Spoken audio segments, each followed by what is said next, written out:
Nagtatagalog po ako kasi para po yung video, para po ipapalabas namin sa Bahile, para po mas ma-appreciate, mas maintindihan pa ng ating mga kapatid. Sila po talaga, gusto po sana nilang makarating, pero masyado pong malayo ang Palawan at may kamahalan ng expenses. So we're really happy that they're able to come here. And so we will be ordaining brothers June, anak po ng unang naging pastor natin doon sa area po na yun. And we're really happy to do this today. Let me just read from the scripture. But grace was given to each one of us according to the measure of Christ's gift.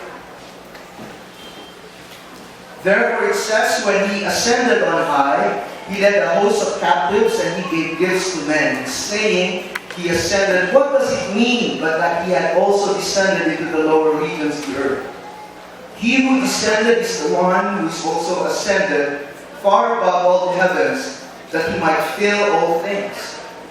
And he gave the apostles, the prophets, the evangelists, the shepherds, and teachers to equip the saints for the work of ministry, for building up the body of Christ, until we all attain to the unity of the faith and of the knowledge of the Son of God, to mature manhood, to the measure of the stature of the fullness of Christ, so that we may no longer be children, tossed to and fro from the waves, and carried about by every wind of doctrine, by human cunning, by craftiness and deceitful schemes. Rather, speaking the truth in love, we are to grow up in every way into Him who is the head, into Christ, from whom the whole body, joined and held together by every joint, which is equipped, when each part is working properly, makes the body grow so that it will build itself up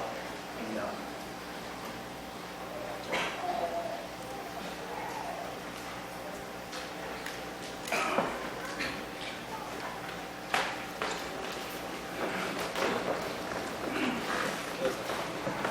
Aming kapatid na Jose Rosaris Jr., ikaw ba ay nakahanda na maglingkod bilang isang pastor ng ating kapatiran sa Bahile sa Palawan? Yes sir, yes sir. Dahil sa iyong willingness na maglingkod bilang pastor, bilang gabay, bilang shepherd ng ating kapatiran sa Bahile sa Palawan, narito ang ibang mga kapastoran na nakaligod sa iyo upang itaas ka at ialay sa ating Panginoon kasama ng iyong asawa na si Glenda at ng mga anak ng iyong mga kapatid at pagdarasal ka namin. Bakit mo ba tayong tumayo upang samahan natin sa panalangin, sa pagtutok sa Kanya bilang isang elder na ating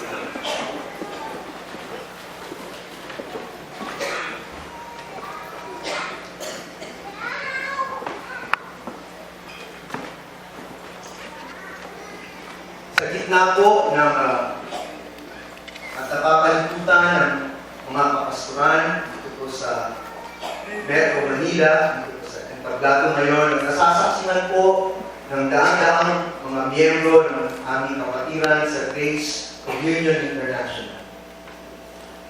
Jose Rosaris Jr., ikaw ngayon ay aming ordained position ng isang elder. Maraming salamat sa pagsubod mo sa panawagan ng ating Panginoon upang paglingkuran ang ating kapatiran. Kaya po, Panginoon, tinataas po namin ang aming kapatid na si Jose Rosaris Jr.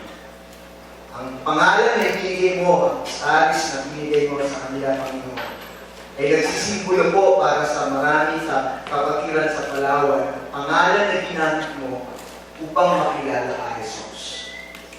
Ang pangalan mo na Rosaris, Panginoon, ay kilala sa kanilang pagbibigay kanina sa maraming taong nangangailangan madaman. Ang wagas na pag-ibig mo na malayang mong binibigay para sa kanila. Kaya po, punong-puno po ng pasasalamat ang aming mga puso at itinataas po namin ang aming kapatid. Maraming salamat, Panginoon, that you are now ordaining him, Lord. Tinatalagang siya na maging isang pastor, maging isang shepherd, isang tagagabay sa aming mga kapatiran na naroon. Hinihiling sana namin na narito sila upang masaksihan ang napakahalagang okasyon na ito. Ngunit dadalhin namin ito, Panginoon, at tutulungan sila na maging handa. Ang maliit na outreach na area doon ay maging ganap na isang officially designated na isang local church ng GCI. At bago po mangyari yan, Panginoon, ay inihanda mo na kasama po ng mga leaders na nandun na po sa bahili ngayon na naglilingkod sa iyo sa iba't ibang pamamaraan.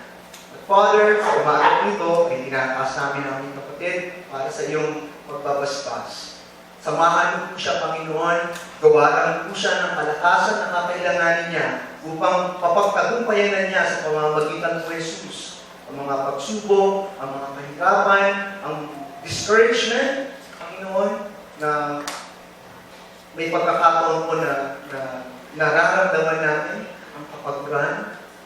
Father, tinataas po namin na punuin mo po ang kanyang puso ng iyong pag-ibig upang ang pag-ibig na yan ang maipahayag niya sa amin. Maraming mga kababayan na nangangailangan ng pag-ibig doon po sa lugar sa Panginoon.